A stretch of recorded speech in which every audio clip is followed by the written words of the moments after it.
предупредихме за започващата и вече активно водена в България. В началото на нашия митинг искам да благодаря на нашия президент, който преди няколко дни ясно показа, че той е...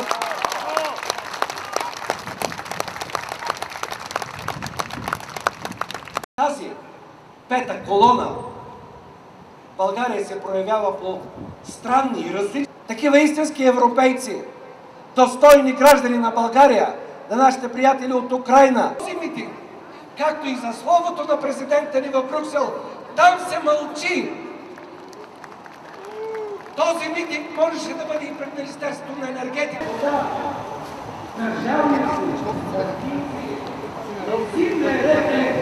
хората,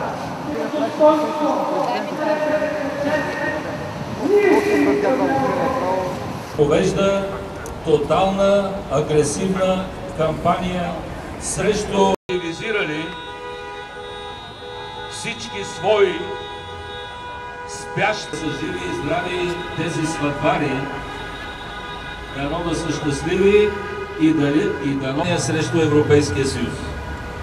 Тя активизира в последните години абсолютно тези, аз бих казал, смешници просто, стигнаха до неконтролирана от никой друг власт. Те самите са в тази власт близо един век.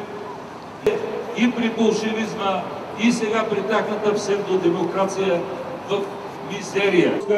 Антибългарска, антиевропейска пропаганда.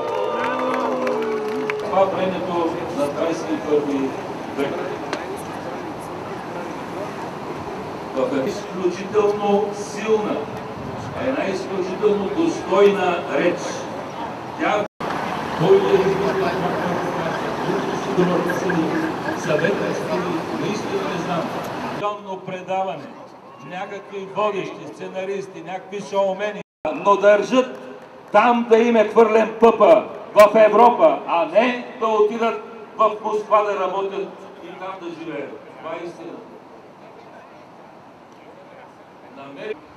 И същите такива у нас, псевдопатриоти, псевдонационалисти, които издигат лозунги уж за България, а всъщност за Русия, те първи тогава ще станат пушечно месо в една нова световна война, в една кървава касапница. Има ислямски терористи.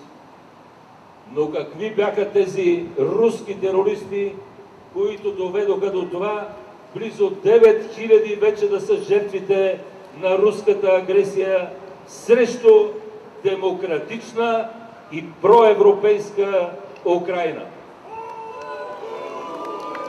Кой ги изпрати? Защо ги изпрати?